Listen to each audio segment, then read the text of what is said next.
तो सब आज डोनाल्ड ट्रंप ने भारतीय विपक्ष को एक झटका दे दिया ये कहते हुए कि वो इंडियन इलेक्टोरल सिस्टम से, भारतीय चुनाव व्यवस्था से बहुत ज्यादा प्रभावित है और उनको वैसी ही व्यवस्था अमेरिका में चाहिए।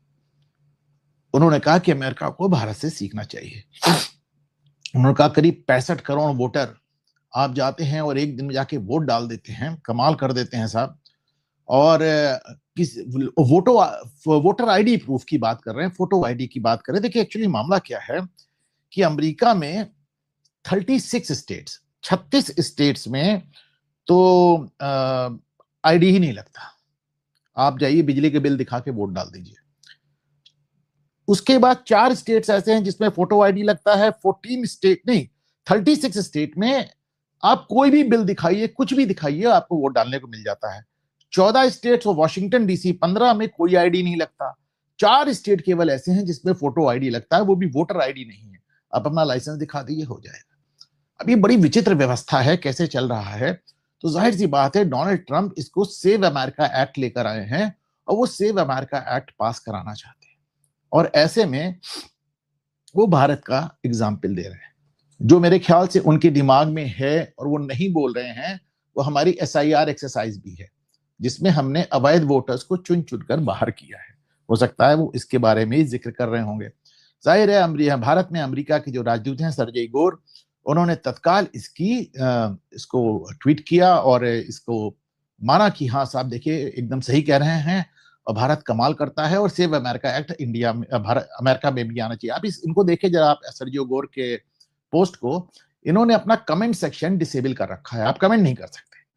पीटर नेवारो की तरह ये भी शायद भारतीयों से परेशान है। अच्छा दिक्कत क्या है, पीटर नेवारो को अलग तरह की गालियां पड़नी थी, इनको गालियां पड़ने की तुम घूम घूम कर पूरे देश में हमारे मुख्यमंत्रियों से क्यों मिल रहे हो। जाहिर सी बात है ये विपक्ष को बहुत ही नागवार गुजरा। और पवन खेड़ा ने जिस तरह के घटिया और 2 कौड़ी के पोस्ट वो बातें करते हैं, उसी तरह का एक पोस्ट उन्होंने कर डाला। उन्होंने कहा कि डोनाल्ड ट्रंप से अनुरोध है कि वो ज्ञानेश कुमार जो हमारे चीफ इलेक्शन कमिश्नर है उनको लेकर अमेरिका चले जाएं और पीछे पीछे हम अपनी ईवीएम भी भेज देंगे और उसके बाद हम बैलेट पेपर वैसे ही लूटेंगे जैसे हम लूटते रहे। बड़ी अजीब सी बात है, जब डोनाल्ड ट्रंप ऑप सिंदूर पे कुछ बोलते हैं तो आप कहते देखिए देखिए ट्रंप ने बोला। जब वो उनका कोई आदमी छोटा मोटा अधिकारी भी बोल देता है कि इंडियन इकोनॉमी डेड हो गई है, अब देखिए देखिए अमेरिका ने कहा। जब वो ईरान पे कुछ कहते हैं जिनसे हमारा कुछ लेना देना नहीं, देखिए देखिए अमेरिका क्या कह रहा है। आज अमेरिका जो कह रहा है वो आपको मिर्ची लगा रहा है, तो आप डोनाल्ड ट्रंप को ही खारिज कर रहे हैं। डोनाल्ड ट्रंप ने एक ट्वीट और किया, वो मैं ट्वीट देख रहा था, वो था जस्टिस सैमुअल एलिटो को लेके। वो सुप्रीम कोर्ट के जज हैं। अब उसमें उन्होंने कहा कि इन्होंने अनाउंसमेंट किया है कि वो एक टर्म और रहेंगे। He is one of the greatest of all time, महान जज हैं, महानतम जजों में से एक हैं। और अमेरिका बहुत खुशकिस्मत है कि जस्टिस सैमुअल ने अपना टेन्योर बढ़ा दिया। देखिए अमेरिका में एक बड़ी दिलचस्प बात है, अमेरिका में जो जजेस होते हैं वो रिटायर नहीं होते, वो उनकी रिटायरमेंट की कोई एज नहीं, वो खुद तय करते हैं कि वो कब रिटायर होंगे। चाहे तो मरते दम तक, वो आखिरी सांस तक 100 साल की उम्र तक जज बने रहे। किसी जमाने में मुझे आपको बताऊं हाईकोर्ट में भी ऐसा था, जब ब्रिटिश सिस्टम में ब्रिटिश जजेस हुआ करते थे तो यही होता था, वो खुद ही तय करते थे कब वो रिटायर होंगे और कब वो रिटायर नहीं होंगे। हालांकि यूनाइटेड किंगडम में तो 75 साल एज है, हमारे यहाँ 65 है, वहां 75 साल है। तो अब आप सोच के देखें, अमेरिका का राष्ट्रपति खुलेआम एक जज को सराह रहा है, कह रहा है वो अमेरिका के लिए बड़ा अच्छा। अभी नरेंद्र मोदी कह दें कि जस्टिस सूर्यकांत बड़े राष्ट्रवादी हैं, हाहाकार मच जाए। नरेंद्र मोदी DY चंद्रचूड़ साहब के यहाँ गणेश चतुर्थी को चले गए थे तो DY चंद्रचूड़ को कह दिया तुम तो जज होने के काबिल ही नहीं हो, तुमने प्रधानमंत्री को बुलाया। देखिए दोगलापन। डोनाल्ड ट्रंप और भी भारत से बहुत कुछ सीखते रहे। अब देखिए अभी उन्होंने हाल में एक ट्वीट किया कि हमने प्रिस्क्रिप्शन ड्रग्स की, यानी जो अक्रॉस द काउंटर इनको जो ड्रग्स मिल रहे हैं प्रिस्क्रिप्शन पे, उसकी कीमत, दवाओं की कीमत बहुत कम कर दी है। पर नरेंद्र मोदी तो इसको बहुत पहले ही कर चुके हैं और उन्होंने सिर्फ ड्रग्स की ही कीमत कम नहीं की थी, उन्होंने तो तमाम चीजों की, यहां तक कि जो आपके हार्ट में स्टेंट डाला जाता है उसकी कीमत भी 1.5 लाख से घटा के 25,000 तक ले आए थे। इसी तरह आज वो कह रहे हैं कि हमारा IT रिफंड प्रोसेस बहुत अच्छा हो गया है, अमेरिका क्लेम कर रहे हैं डोनाल्ड ट्रंप। इंडिया इसको जमाने से क्लेम कर रहा है कि साहब हमारे IT रिफंड बहुत जबरदस्त कर दिया है।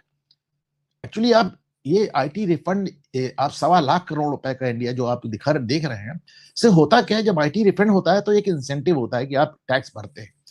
कहने को साहब हमारे यहाँ 8 करोड़ 40 लाख लोग टैक्स भरते हैं, पर टैक्स वो सब जीरो टैक्स होता है। वो रिटर्न भरते हैं, टैक्स नहीं भरते, टैक्स रिटर्न भरते हैं। असली टैक्स 2 करोड़ 82 लाख लोग ही भरते हैं, यानी कि इस देश में केवल 2% लोग अभी भी इनकम टैक्स दे रहे हैं। सोच के देखिएगा। बहरहाल अगर अमेरिका भारत से इतना कुछ सीख रहा है तो कुछ हमें लगता है उनसे भी सीखना चाहिए। डोनाल्ड ट्रंप आज की तारीख में वैक्सीनेशन को लेकर बहुत ज्यादा एग्रेसिव है।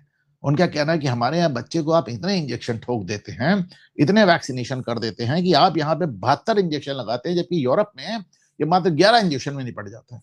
अब इसको लोग अलग अलग तरह से ले रहे हैं, उन्होंने ये गलत कहा, उन्होंने ये सही कहा, पर मेरा अपना मानना है कि भारत में भी वैक्सीनेशन एक धंधा बन गया है। छोटे छोटे बच्चों को ऐसे ऐसे वैक्सीनेशन किए जा रहे हैं कि कई बार तो उसके बड़े दुष्परिणाम सामने आते हैं। पहले जितने वैक्सीनेशन थे मेरा ख्याल है उतना ही पर्याप्त है।